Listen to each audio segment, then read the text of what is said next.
Amém. Irmãos, nesse momento onde ouviremos a voz do Senhor, convido você a abrir a epístola de Paulo a Timóteo, a primeira epístola. Nós vamos ler do verso 1 ao verso número 7, mas a exposição será do verso número 3 ao verso número 7. Primeira epístola de Paulo a Timóteo, capítulo 1, primeiro verso ao verso número 7. Diz o seguinte: o Senhor, através do apóstolo Paulo, dirigindo sua fala a Timóteo: Paulo, apóstolo de Cristo Jesus, por ordem de Deus, nosso Salvador, e de Cristo Jesus, nossa esperança, a Timóteo, verdadeiro filho na fé. Que a graça, a misericórdia e a paz da parte de Deus Pai e de Cristo Jesus, nosso Senhor, estejam com você. Quando eu estava de viagem rumo à Macedônia, pedi a você que ainda permanecesse em Éfeso para admoestar certas pessoas, a fim de que não ensinem outra doutrina, nem se ocupem com fábulas e genealogias sem fim. Essas coisas mais promovem discussões do que o serviço de Deus na fé. O objetivo desta admoestação é o amor que procede de um coração puro, de uma boa consciência e de uma fé sem hipocrisia. Algumas pessoas se desviaram destas coisas e se perderam em discussões inúteis, pretendendo passar por mestres da lei, não compreendendo, porém, nem o que dizem, nem os assuntos sobre os quais falam com tanta ousadia. Bendito Deus, mais uma vez, Senhor, rogamos que Tua voz possa ser ouvida, Senhor. Como bem sabemos, somente ela pode transformar, nos orientar verdadeiramente, destruir nossa sabedoria, desfazer, Senhor, nossos equívocos, nossos erros. Então, enfim, Senhor, fala poderosamente, pois Tu és o Senhor dos exércitos. Se Tu, Senhor, fala com a terra e ela treme. Se o Senhor fala com as nuvens, se o Senhor fala com o mar, se o Senhor dá ordem aos relâmpagos e todos obedecem, somente Tua voz, Senhor, poderosa, falando aos nossos corações, poderá nos mover, nos fazer compreender as Tuas verdades e vivê-las para a glória do Teu nome. E que assim seja, Senhor, em nome de Cristo. Amém. Poder sentar, irmãos.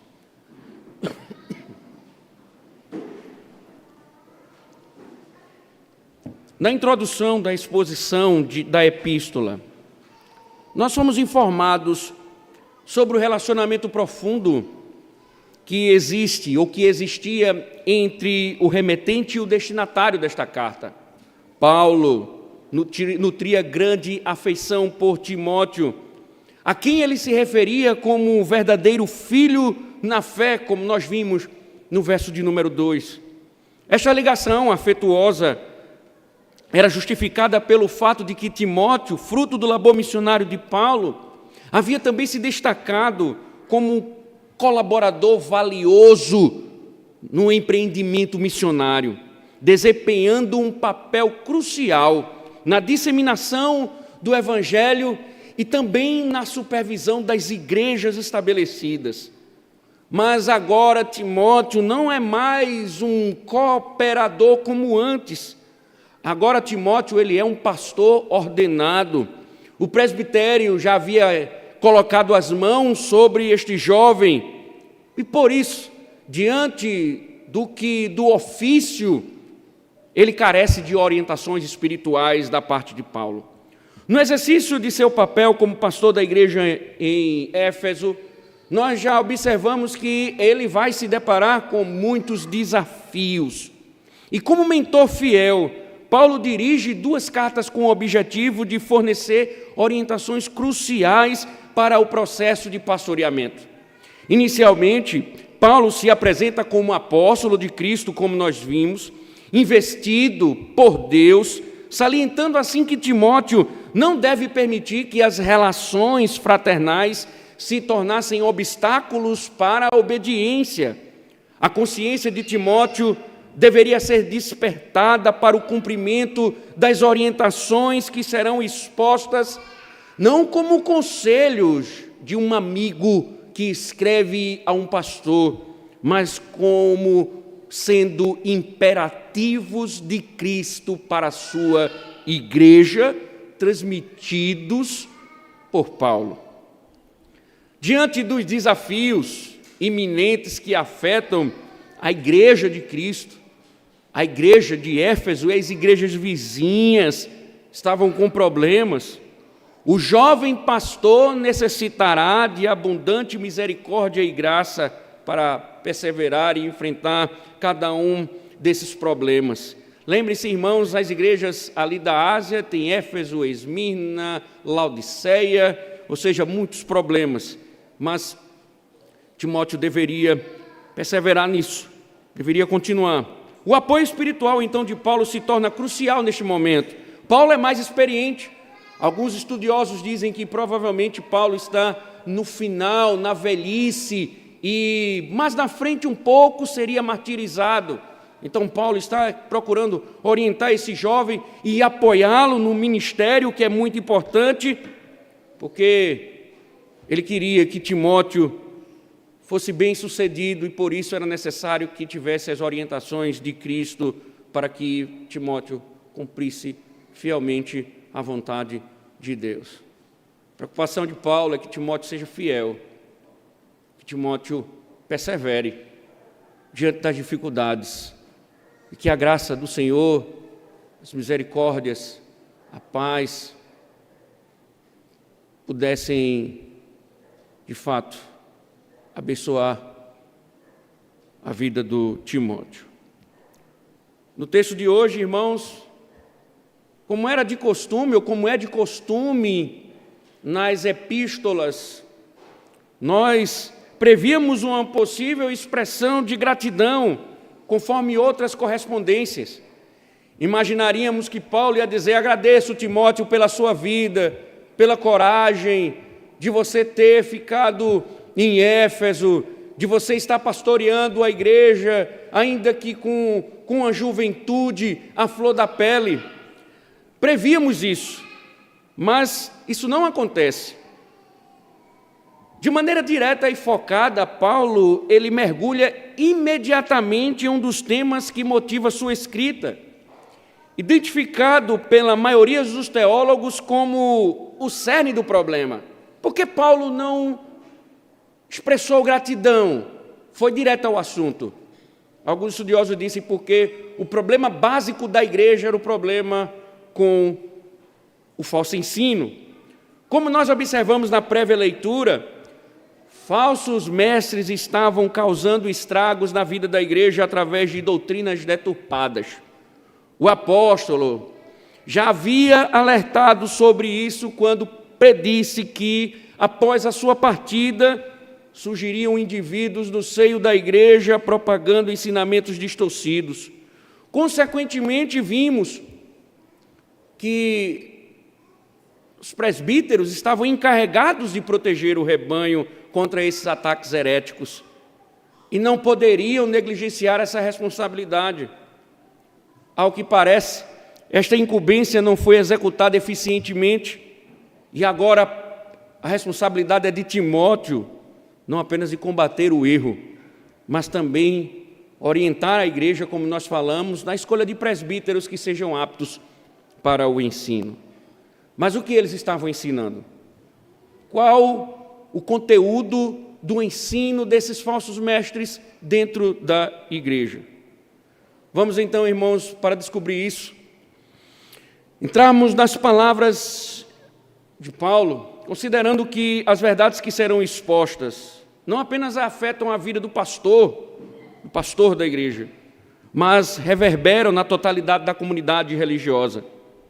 E esperamos que o Senhor aplique suas verdades em nossos corações, para que não venhamos a cometer os mesmos erros que a igreja de Éfeso cometeu. Então, que o Senhor, Ele possa nos orientar, mudando as nossas vidas, para que tenhamos, de fato, uma genuína saúde espiritual. Vamos ao texto. Veja, observe, em primeiro lugar, a advertência de Paulo a partir do versículo 3. Introdutoriamente, Paulo diz assim: quando eu estava de viagem rumo à Macedônia, pedi a você que ainda permanecesse em Éfeso. Até aqui. Veja, imediatamente Paulo expressa o que considera ser de fundamental importância. Ou seja, que em algum momento, nós não sabemos em qual momento, mas Paulo aqui diz que houve essa orientação. Timóteo, ele deveria, segundo as instruções de Paulo, permanecer na cidade de Éfeso. Alguns acreditam que Paulo está lembrando algum tipo de conversa que teve quando Paulo esteve em Éfeso com o próprio Timóteo.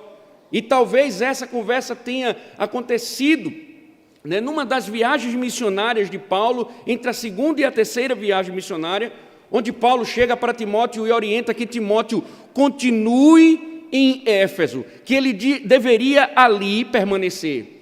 É interessante, irmãos, porque a ideia era que Timóteo não deveria parar ou ficar um período, mas que Timóteo ali deveria permanecer, residir naquele lugar. E essa foi a instrução inicial de Paulo. Paulo, então, disse ao seu filho na fé, Timóteo: quando eu estava em direção à Macedônia, eu pedi a você, eu ordenei a você que você permanecesse em Éfeso.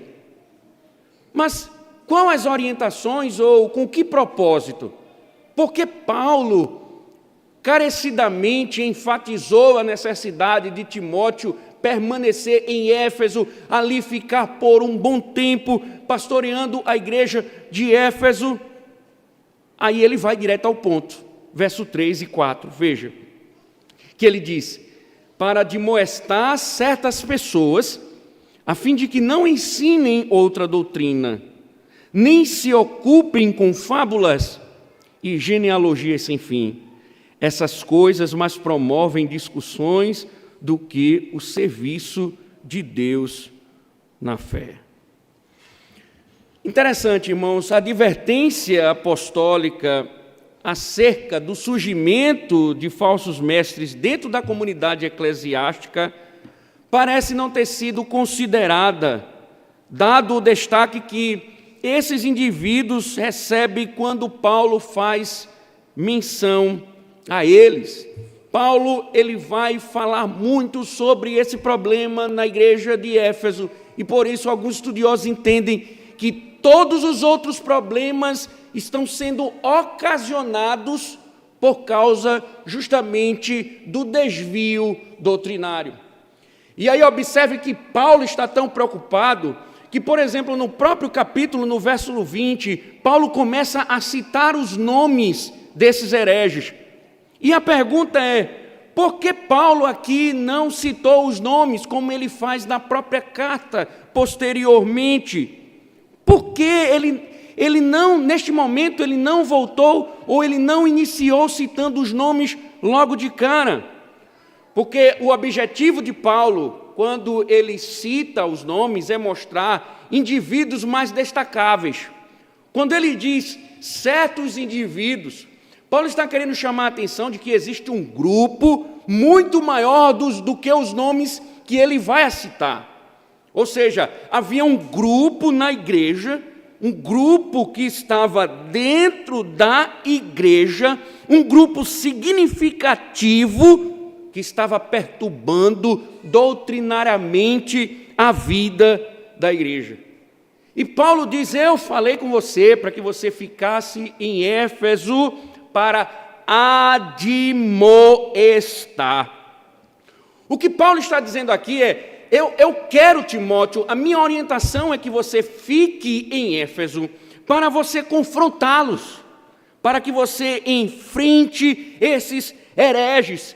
A ideia aqui de admoestar é que a intenção de Paulo é que haja um embate de Timóteo ao ponto que ele silencie cada falso mestre. A intenção de Paulo é que Timóteo encoste cada um deles na parede e enfrente cada um deles diante do desvio doutrinário. E Paulo diz: faça isso, enfrente, exorte, lute, brigue, defenda, porque tem indivíduos aí ensinando falsas doutrinas. E Paulo é bem específico quando ele diz que eles estão envolvendo-se em fábulas e genealogias intermináveis. Que danado é isso? O que Paulo está querendo falar sobre fábulas e genealogias? O verbo utilizado por Paulo é heterodidaskaleo, traduzido como outra doutrina, sugere um tipo de ensinamento diferente. É algo diferente que está sendo ensinado. A palavra outra doutrina pode ser traduzido: estão ensinando outras coisas. Isso indica, irmãos, uma coisa importante. A igreja de Éfeso, bem instruída por Paulo, lembra que Paulo já enviara uma carta à igreja de Éfeso? A igreja de Éfeso, bem instruída por Paulo, quando Paulo usa esse termo, heterodidaskaleo, ele está dizendo que esta igreja, ela já possuía um corpo doutrinário. A igreja de Éfeso, ela já tinha instruções, ela já tinha doutrina, ela já tinha uma verdade, ela já tinha os fundamentos doutrinários, já tinha um ensino. Então, quando ele diz outra doutrina, significa dizer que eles estão ensinando coisas que não estão alinhadas com o escopo doutrinário da igreja. Eram ensinamentos estranhos, eram ensinamentos diferentes daquilo que Paulo havia dado, de toda a instrução dada à igreja.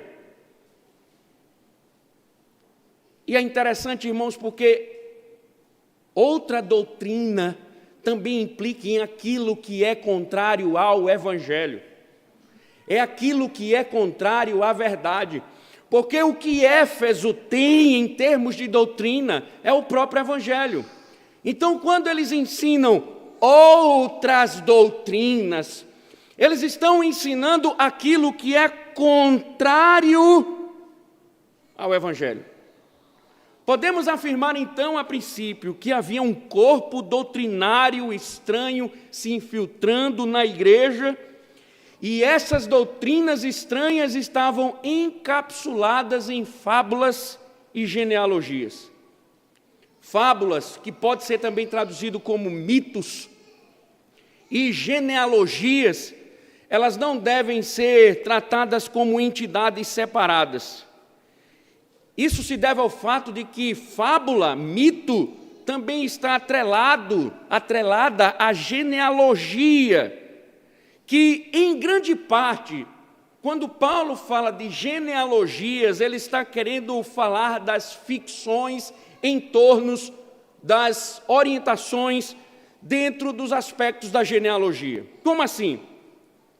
Este assunto ele está totalmente atrelado ao conhecimento judaico. Paulo está tratando de uma questão que provém do pensamento, do entendimento, do estudo judaico. Que ele tinha, o entendimento, o estudo judaico, tinha o hábito de contar numerosas histórias baseadas no que eles consideravam indícios no Antigo Testamento. A partir então dos nomes listados nas genealogias, como vocês veem em Gênesis, Crônicas, Reis e etc., eles montavam inúmeras narrativas, eles construíam inúmeras histórias, eles transformavam essas histórias em verdadeiras, em sistemas doutrinários, e os estudiosos registram que muitas dessas histórias regulavam até a vida do culto, a vida da sinagoga judaica. Deixe dar um exemplo.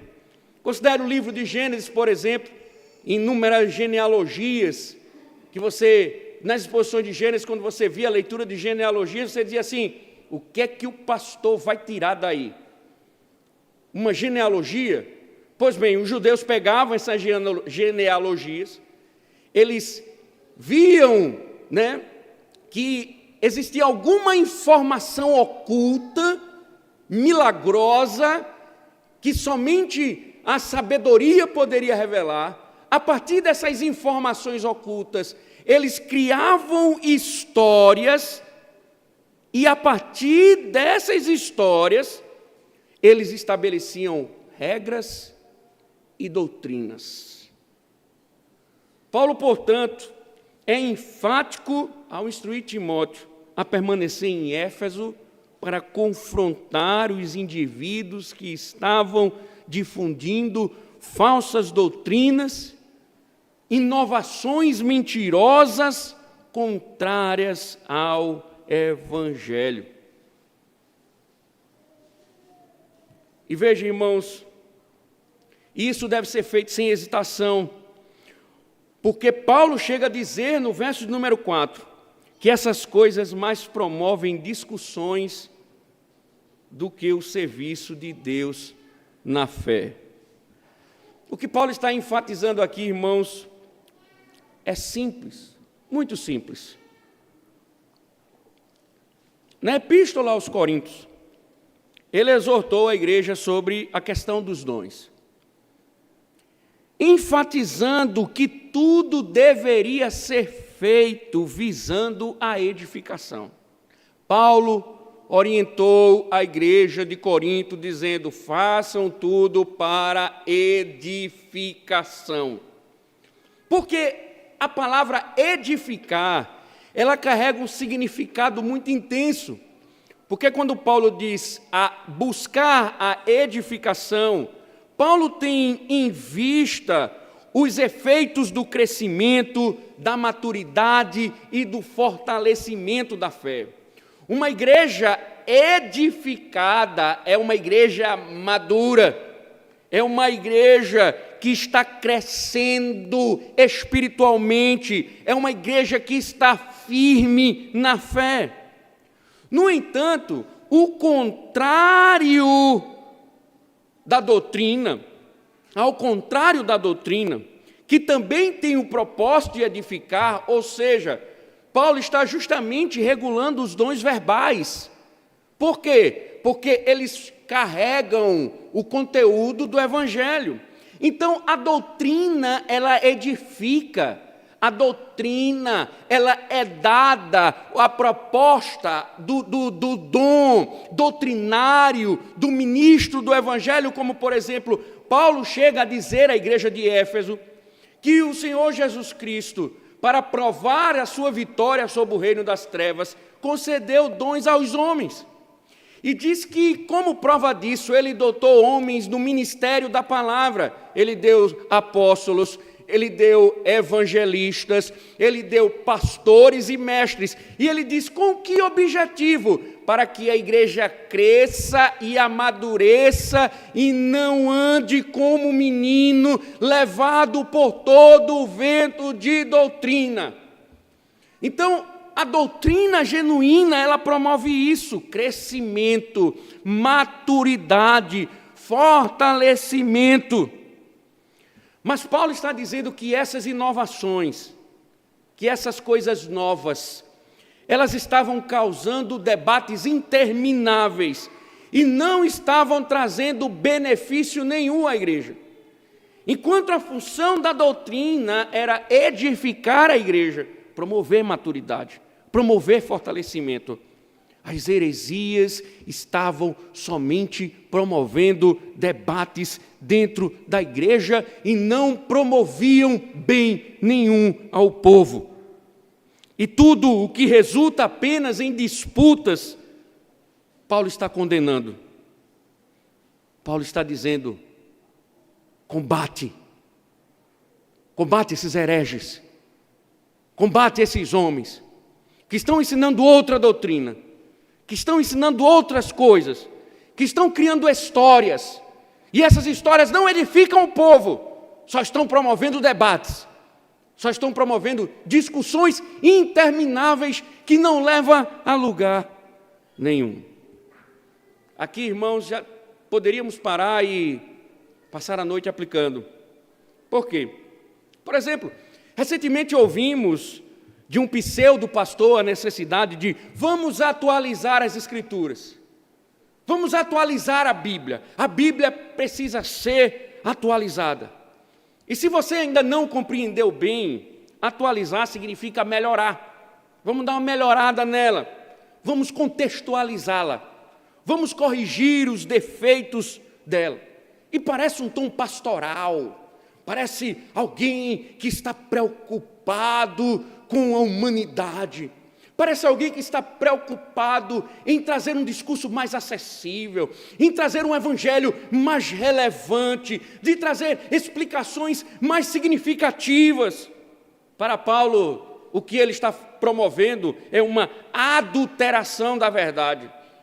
Na verdade, a malícia de Satanás por trás do atualizar é deturpar. Porque Satanás, ele não é explícito na forma como ele coloca o erro na igreja. Ele não é explícito, ele não diz que ele está a distorcer a verdade. Ele usa palavras boas, corriqueiras, que muitas vezes fazem parte do nosso vocabulário. E o que ele chama de atualizar, na verdade, é a proposta de Satanás para o erro. O que Paulo vê, então, é que esse atualizar aí é, na verdade, uma adulteração da verdade. Agora, isso aqui foi rápido, só para a gente lembrar, porque existem muitas maneiras de distorcer a verdade sem que seja facilmente perceptível. Existem muitas maneiras de distorcer a verdade sem que seja perceptível, sem que seja com facilidade percebida. Então deixa eu dizer uma coisa antes de tudo. O que significa estudar? O que significa aprender? Estudar é dedicar todos os recursos pessoais à aquisição e compreensão de dados, relações e técnicas que levam à compreensão de um problema. Aprender é alcançar o resultado desejado através do estudo. Nesse contexto, segundo essas definições, é possível estudar sem realmente aprender, pois o que comumente chamamos de estudar nada mais é do que assimilação de informações. Por que faço essas observações? Entendam, irmãos, ao invés de dedicar-se ao estudo da palavra de Deus, ou seja, descobrir a verdade divina e apreciá-la em sua profundidade, em vez de nos dedicarmos a estudar a palavra, de nos aprofundar, de buscar, de esgotar a profundidade dela, com desejo sincero de uma compreensão espiritual, Paulo está mostrando que alguns do seio da igreja são pessoas que preferem se entregar a todo tipo de fantasias. São pessoas que gostam da novidade, gostam dos acréscimos. E, por exemplo, deixa eu dizer uma coisa, optam por assistir novelas na tela ou séries como The Chosen, que de forma antagônica embelezam passagem das Escrituras, só que de maneira antibíblica. Devemos entender, irmãos, não estou negando a legitimidade do uso da dramatização, mas é importante compreender uma coisa, que não estamos falando de The Dark, não estamos falando de The Walking Dead, mas nós estamos falando de narrativas sagradas que estão sendo misturadas com ficção. O que Paulo está dizendo é, quando a verdade ela se mistura com ficção, ela se tornou outra coisa, não o evangelho. Quando a verdade recebe caráter de ficção, ele distorce o evangelho e deixa de ser evangelho para ser outra coisa. E nós muitas vezes estamos apreciando aquilo que nós chamamos ser de bíblico e na verdade são histórias das histórias bíblicas. E é triste, irmãos, porque inclusive entre pastores presbiterianos há uma apologia indiscriminada nesse tipo de conteúdo. E o que Paulo está dizendo é ficção, que o evangelho é outra doutrina, constitui outro evangelho, são histórias, ficções misturadas com a história sagrada, mentira.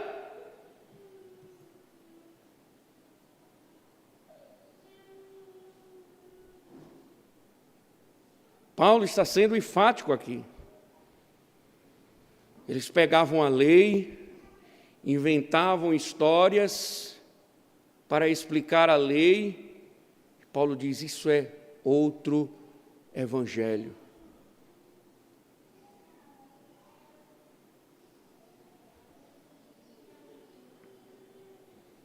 Devemos tomar cuidado, irmãos, com aquilo que assistimos, intitulado de Bíblia. Quero nem falar aqui nas imagens de Cristo. Não quero nem falar nos desenhos com Cristo, nos filmes com Cristo. Não quero nem falar. Quero me prender ao que Paulo está dizendo. Ficção acrescida à verdade é outro evangelho, é outra doutrina. E nós muitas vezes estamos dispondo nossos corações aquilo que não é o evangelho, é outra doutrina. Também, irmãos, devemos considerar uma coisa importante aqui. Observem que Paulo diz que essas novidades provocavam mais debates do que edificação. Isso nos leva a refletir sobre a quantidade de pessoas que estão propensas a levantar discussões na igreja simplesmente para levantar debates, estimular debates que não geram crescimento espiritual algum. Paulo não está dizendo aqui, irmãos, que discussões, debates, todos são erros, não. Porque o que Paulo está mostrando aqui são as histórias, e os debates eram promovidos com base em histórias, em ficções, como por exemplo, imaginemos, questões como: Adão tinha umbigo ou não? Adão tinha umbigo ou não? Qual o sexo dos anjos? Qual o significado do dedo midinho da perna direita da besta que vai subir no mar? Perguntaram isso a Agostinho, o que é que Deus fazia antes de criar todas as coisas? E a resposta dele, você já sabe, o inferno para quem faz esse tipo de pergunta. O que Paulo está dizendo que são coisas que não promovem a edificação, que não trazem nenhum benefício, muitas delas ocultas, no entanto, estavam sendo colocadas diante da igreja para promover somente debates, somente discussões, não promovia nada a edificação. Paulo vai dizer, porque eles queriam parecer mestres. Eram os caras que mostravam uma certa intelectualidade para dizer, eu sou mestre, eu sou conhecedor. O que Paulo está nos mostrando é que nós não precisamos de uma verdade que está oculta, nós não precisamos ficar discutindo coisas que Deus não revelou. Deus nos deu o suficiente para compreendermos qual é a sua vontade. Porque as outras coisas só promovem debates e não promovem a edificação. E é impressionante, irmãos, porque muitas vezes observamos pessoas que estão dentro da igreja procurando temas, novidades, e nem sabe onde fica Amós. Eles querem saber se Adão, ele teve umbigo, mas ele não sabe nem onde fica Miqueias. Eles não conhecem nem as escrituras direito, mas eles discutem temas que promovem debates. Então nós devemos entender uma coisa, irmãos. Nós devemos entender que o que Paulo está dizendo a Timóteo é que tudo aquilo que acrescenta à verdade é outro evangelho. Que Paulo orienta Timóteo para que Timóteo, ele lute, exorte aqueles que estão trazendo novidades, porque essas novidades não promovem a edificação. A única coisa que promove a edificação na igreja é evangelho. A única coisa que promove edificação é a doutrina do reino de Deus.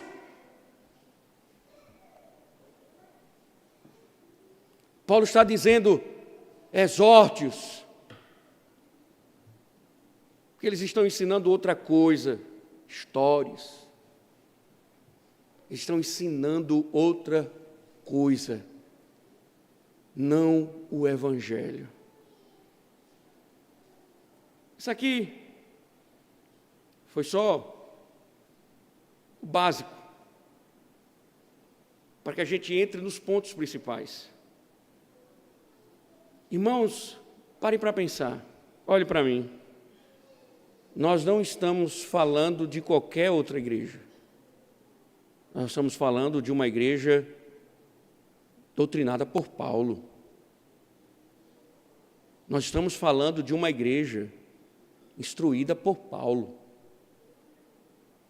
Nós estamos falando de uma igreja que recebeu uma carta de Paulo, com instruções maravilhosas, mas ela estava sendo influenciada pelos falsos mestres.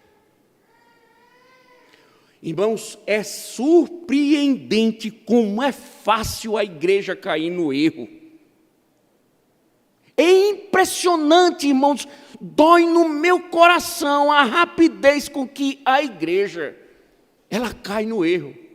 Você luta, incansavelmente procura estudar a verdade, orar, instruir, colocar diante do povo a verdade de Deus, mas num passe de mágica.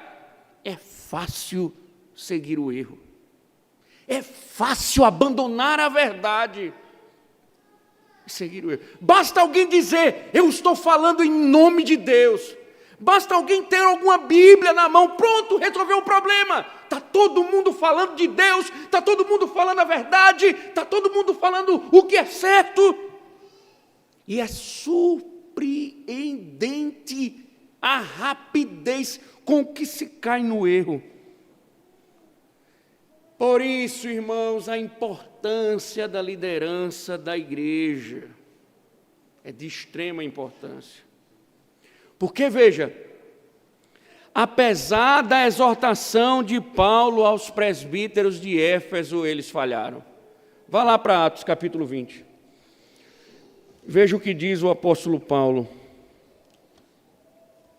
Atos capítulo 20.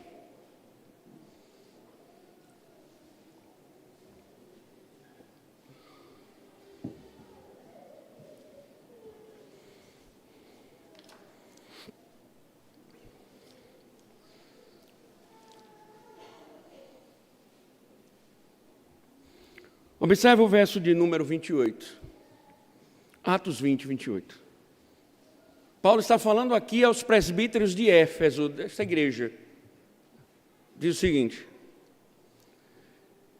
cuidem de vocês mesmos e de todo o rebanho no qual o Espírito Santo os colocou como bispos, para pastorearem a igreja de Deus, a qual ele comprou com o seu próprio sangue. Eu sei que, depois da minha partida, aparecerão no meio de vocês lobos vorazes, que não pouparão o rebanho.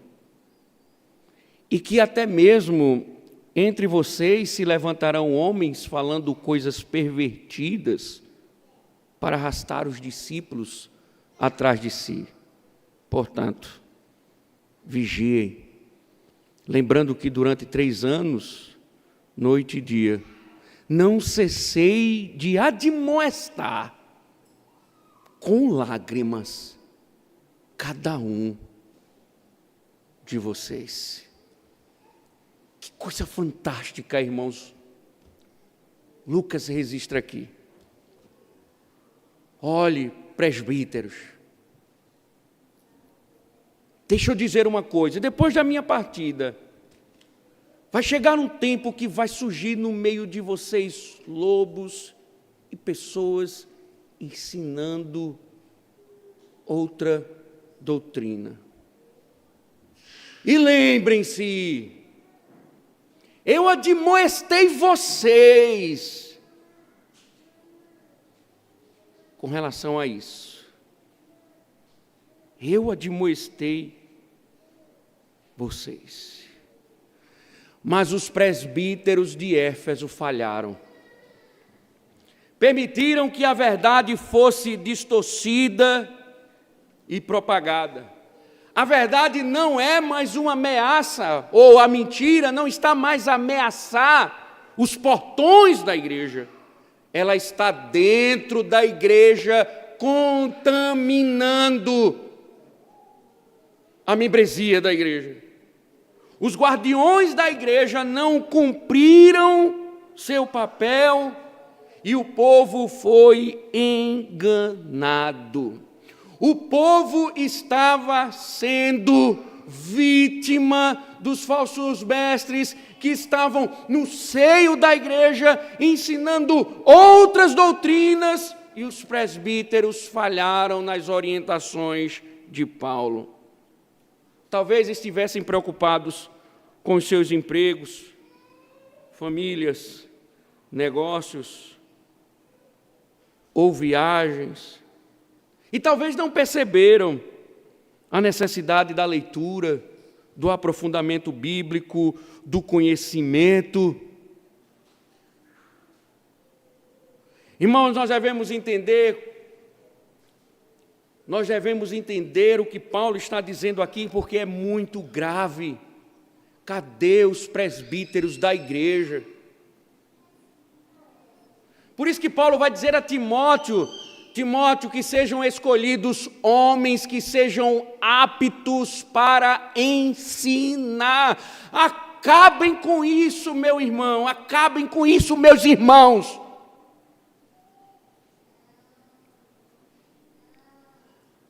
Presbíteros devem conhecer a verdade. Sabe por que muitas igrejas foram entregues ao erro? Porque pessoas ignorantes foram ordenadas ao presbiterato. Sabe por que muitas igrejas por aí é uma bagunça?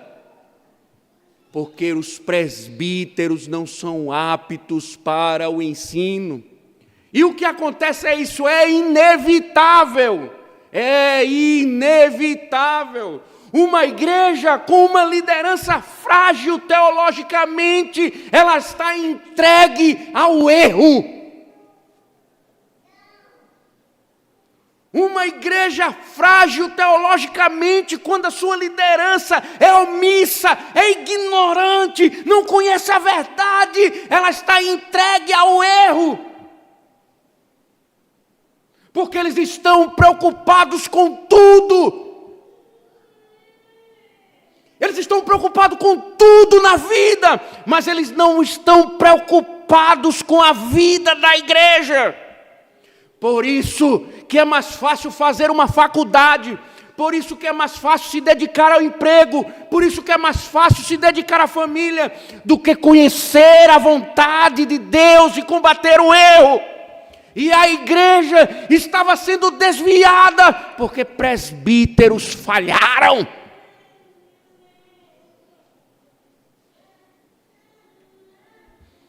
E agora Paulo está dizendo: fique, Timóteo, para enfrentar esses hereges.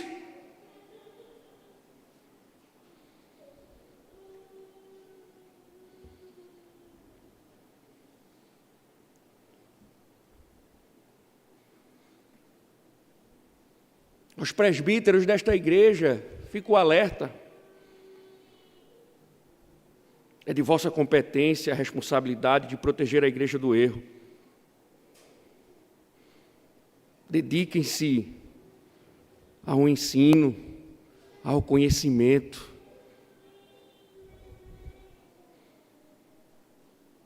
Porque como você vai identificar o erro? Você não sabe nem o que é um erro.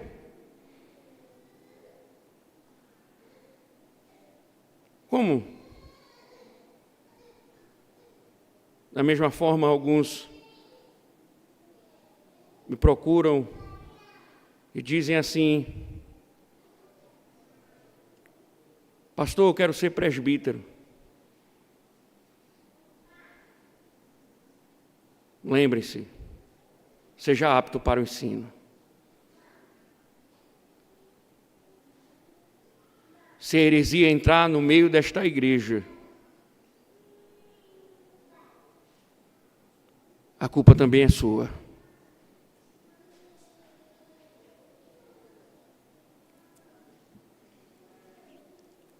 A culpa também é sua. Se você quer ser um presbítero, lembre-se.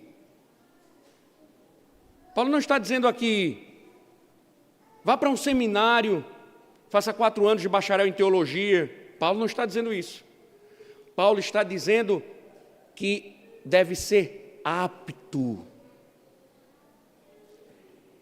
Ele deve saber manusear as Escrituras. Ele deve conhecer a verdade. Ele deve conhecer a vontade de Deus. Porque quando o erro ameaçar a igreja,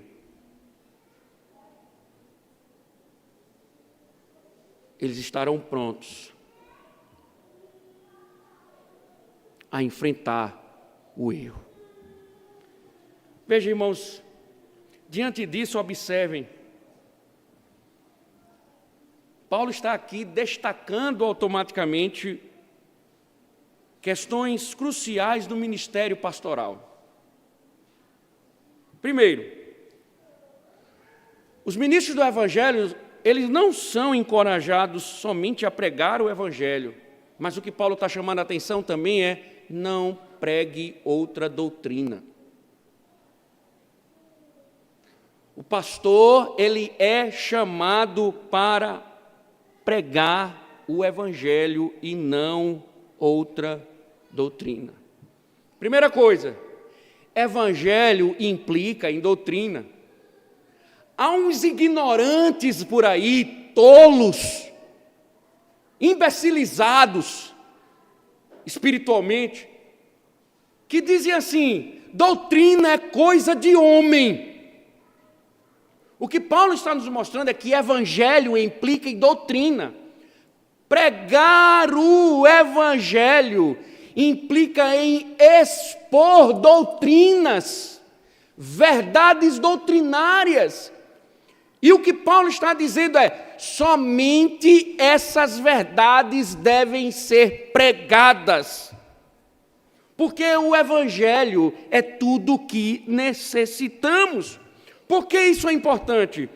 Quantos nos dias de hoje usam o púlpito para todo tipo de assunto, menos para proclamar exclusivamente o Evangelho?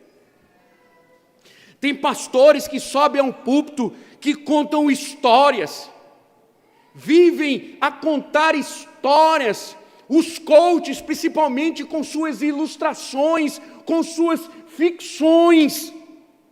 Quantos Pastores não sobem ao púlpito e pregam um evangelho misturado com psicologia, com psicanálise e tantas outras coisas. O que Paulo está chamando a atenção é que isso é outro evangelho e Timóteo deve pregar somente o evangelho. Automaticamente o que Paulo está dizendo à igreja é: não espere que o pastor ensine outra coisa a não ser o evangelho. A igreja não é chamada por Paulo a escolher coaching. A igreja não é chamada por Paulo para escolher um psicólogo. A igreja não é chamada por Paulo para escolher um psicanalista, um mágico, um palhaço. A igreja é alertada por Paulo em entender que a função do ministro é pregar o evangelho e unicamente o evangelho, e ele não pode fugir disso, porque se ele pregar outra coisa, é outra doutrina, é mentira.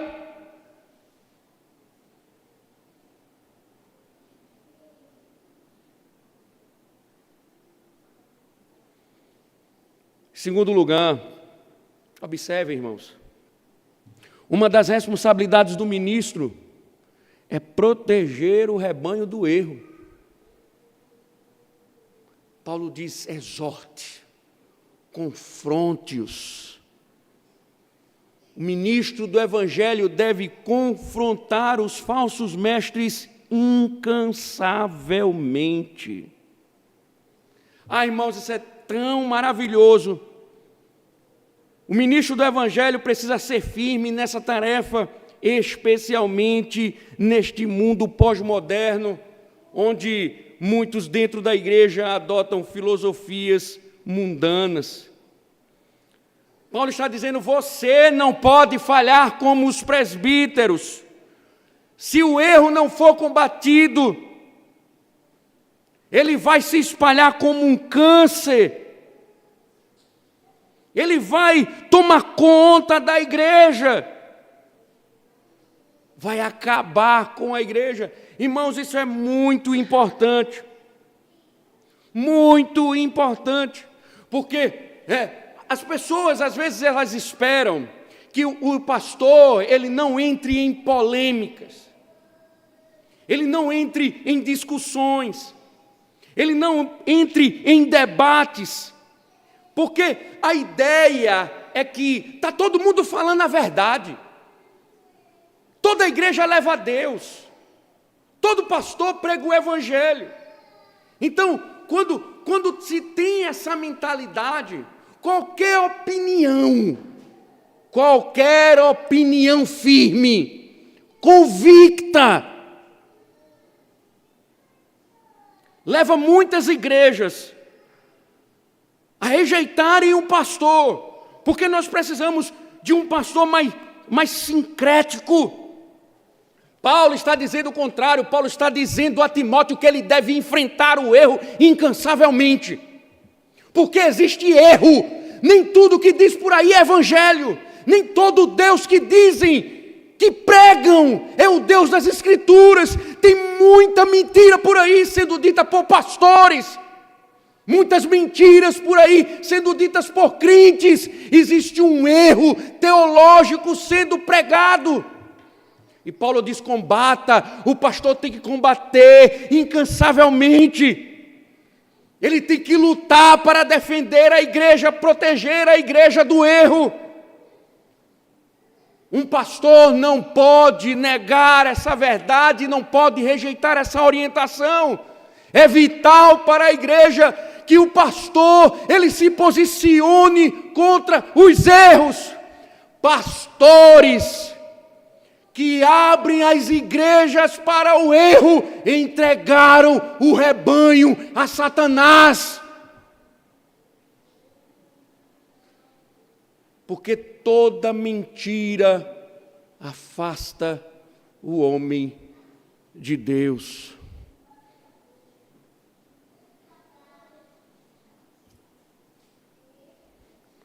pastor fiel, Timóteo, deve exortar. Irmão, eu acho isso maravilhoso, porque se eu já gostava, agora é que eu estou gostando.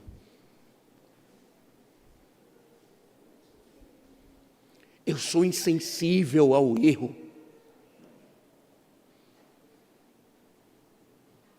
Eu fico alerta com o que vocês postam. Eu fico alerta com o que vocês colocam nas redes sociais. De vez em quando eu chamo um no privado.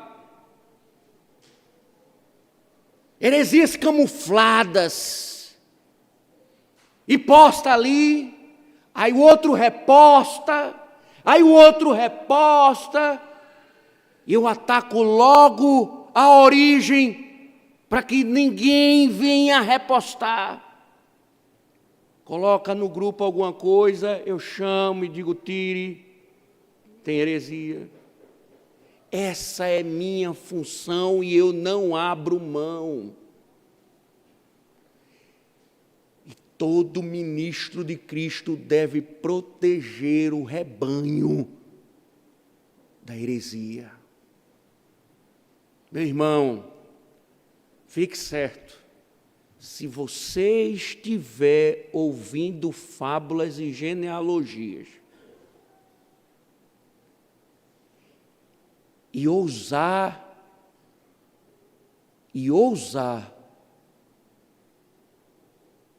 aplicá-las aqui, lembre-se, você tem um pastor pronto para lhe exortar. Da mesma forma, aqueles que se alinham com comunismo, com marxismo, socialismo, fique certo, eu sou um inimigo incansável.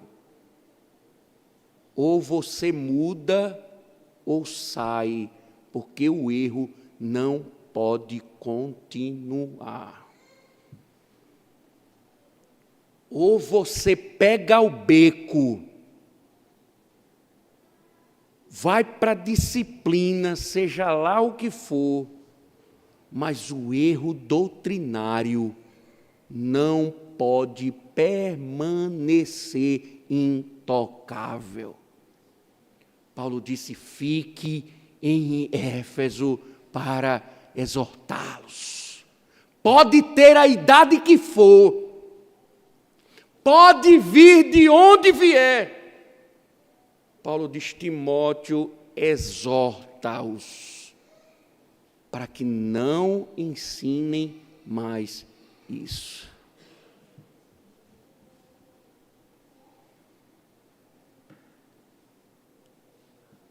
Cuidado, irmãos. Cuidado com aquilo que é falso.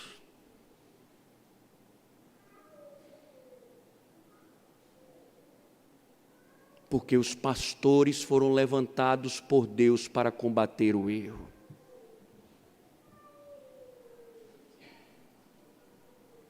Os pastores foram chamados para edificar o povo. Não para promover os debates filosóficos que não edificam, que promovem o erro. Pastor, ele foi chamado para combater o erro. Pode observar, por experiência, as igrejas em que os ministros não combatem o erro são confusas, espiritualmente confusas e doentes diante dos erros que chegam, se instalam e acabam com a igreja.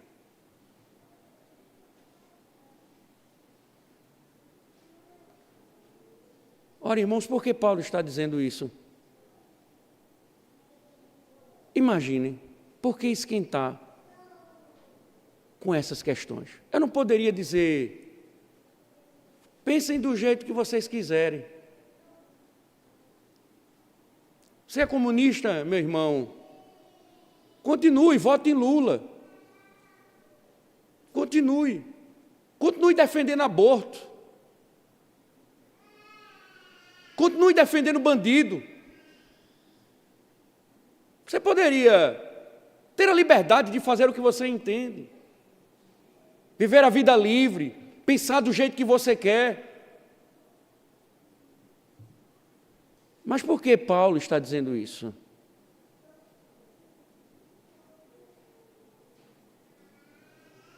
Porque isso é vital para a igreja. O erro, ele mata a igreja. A heresia mata a igreja.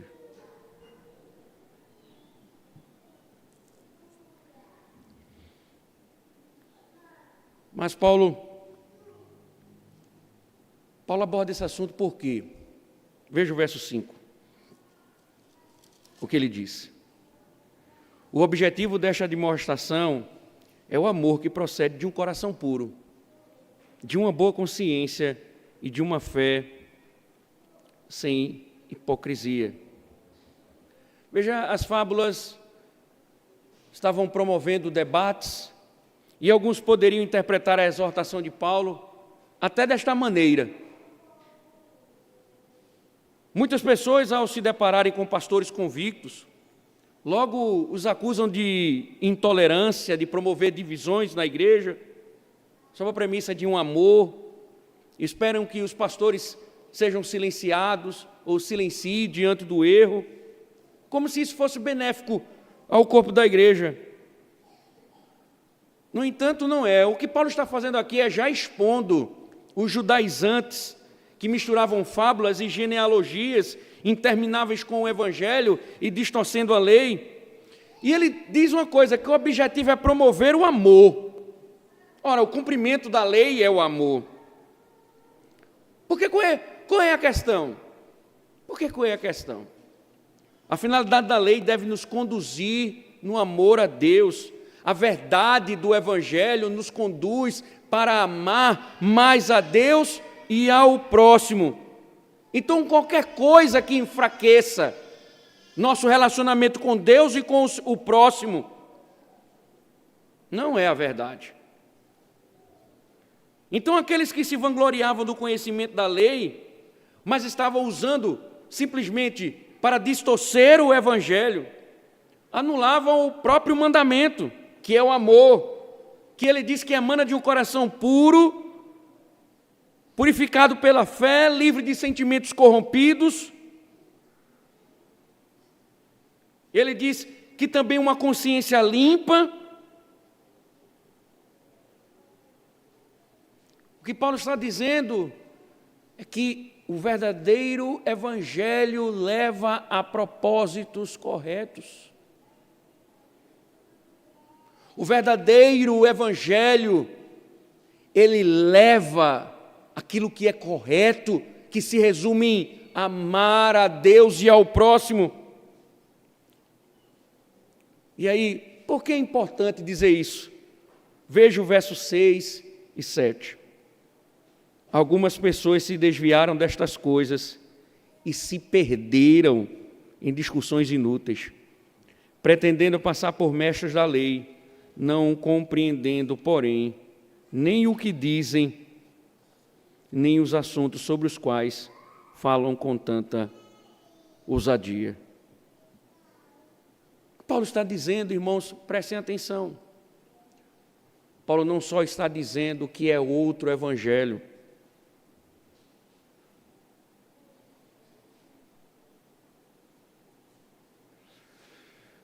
mas é um desvio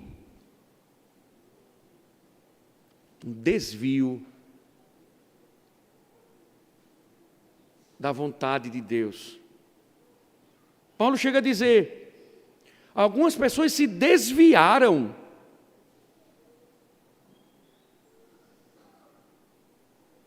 Algumas pessoas se desviaram. Ele está falando daquilo que anteriormente citou: amor, coração puro, boa consciência, fé sem hipocrisia. A verdade do Evangelho leva a uma vida piedosa, a uma vida de amor a Deus e ao próximo. O que Paulo está dizendo é que esses falsos mestres com novidades, com filosofias, com novos ensinos, com coisas diferentes, coisas novas, Paulo diz que eles se desviaram dos valores que a doutrina promove. Quando eles pensavam estar andando no caminho de Deus, eles estavam desviados. É como alguém que está errando o alvo. É como um viajante, Paulo está dizendo, que está andando, mas não chega em nenhum destino. E ele ignora todas as sinalizações durante a estrada, ele não está indo para lugar nenhum. Por isso, enfatizo, outra doutrina desvia o povo, não leva a igreja para lugar nenhum. Tem tanta igreja por aí. Agora, oh glória a Deus, aleluia! Erguei as mãos e dai glória a Deus. Está uma diversão. Os pastores falando coisas agradáveis, falando novidades, entretendo o povo com outro evangelho e o povo vibrando. E Paulo está dizendo, se desviaram, estão andando sem rumo, estão andando sem rumo. E aí veja que Paulo ainda diz assim, pretendendo passar por mestres da lei. Paulo diz, mas eles se perderam nelas. Eram paradoxalmente sábios na ignorância, intelectuais, porém perdidos. Ah, irmãos, eu glorifico a Deus. Sabe por quê? Porque o que a gente encontra por aí é os pastores de novidade. Vamos fazer um culto mais alegre. Um culto menos engessado. Vamos alegrar o povo, vamos divertir o povo, vamos fazer algo mais contemporâneo. E ele começa a encher a igreja de novidade, e ele começa a ensinar a igreja. Paulo está dizendo, eles nem sabem o que eles estão dizendo. Eles nem sabem o que estão dizendo, porque eles também são ignorantes.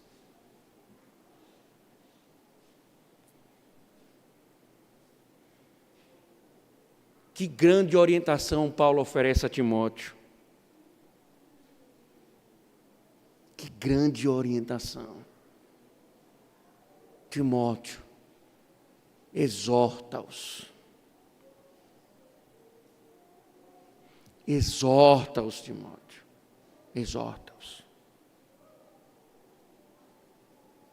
Eles são metidos a doutores, mas eles não sabem de nada.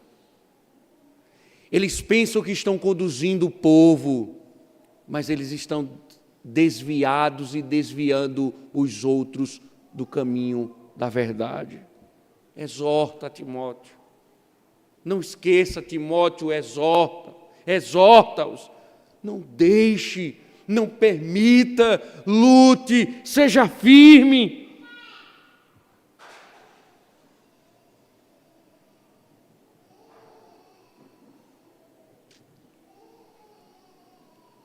Irmãos, quando nós incansavelmente instruímos, exortamos a igreja, estudem, é porque existe um erro que assedia a igreja e a igreja precisa estar alerta. Quando eu digo a liderança, leiam, estudem, para que sejam capazes de identificar este erro, combatê-lo. Eu fico até, me dá uma aceleração no coração, por exemplo, quando eu vejo um líder usando termos marxistas. O feminicídio, para com isso. Ninguém mata uma mulher porque ela é simplesmente mulher. Eu acordei, eu estou a fim de matar uma mulher, vou matar uma mulher. Aí fica usando o vocabulário político marxista comunista. Encha a tua boca de escritura. Para de estar falando de racismo. Fala de que negros, brancos, amarelos, pardos são todos filhos de Deus e precisam ser respeitados como criaturas de Deus, e acaba com esse negócio de racismo. Conhece as Escrituras, estuda as Escrituras, te aprofunda nas Escrituras para combater o erro e não cair na falácia deste mundo perdido.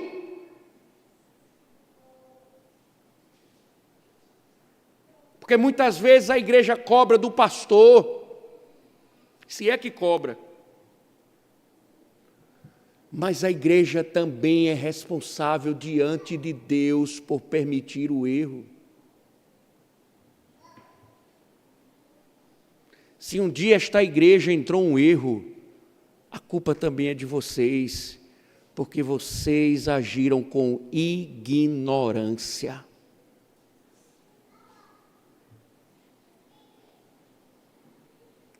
E quando a igreja falha, melhor dizendo, Paulo está dizendo ao pastor, exorta-os, não deixe que continue.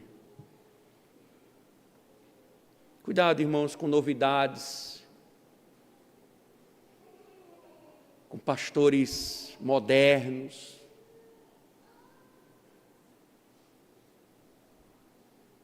Por exemplo, o culto. Precisamos de um culto mais atual. Os puritanos. Princípio regulador. Isso foi para o século XVI. Cantar salmos. Para que isso? Nós temos cantores do mundo gospel com músicas maravilhosamente antibíblicas, mas que fazem sucesso. Como Zaqueu quero subir.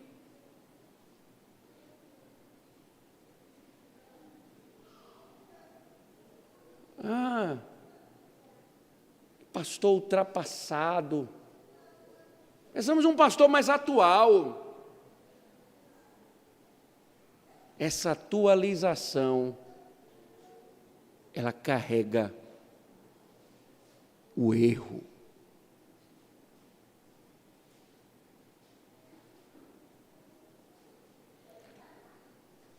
Igreja, não seja negligente no conhecimento das Escrituras.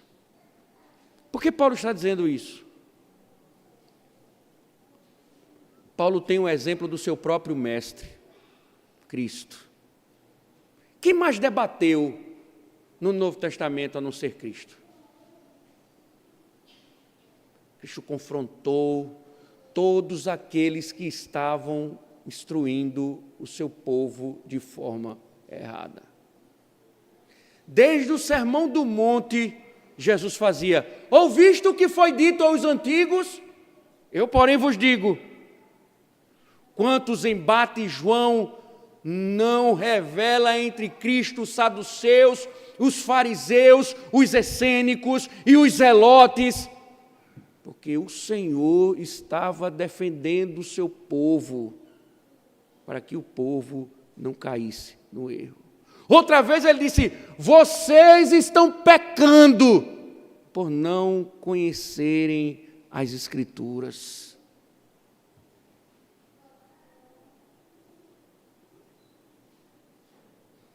Paulo não está criando uma nova modalidade para Timóteo. Ele está dizendo: siga o modelo do mestre. Defenda as ovelhas do erro.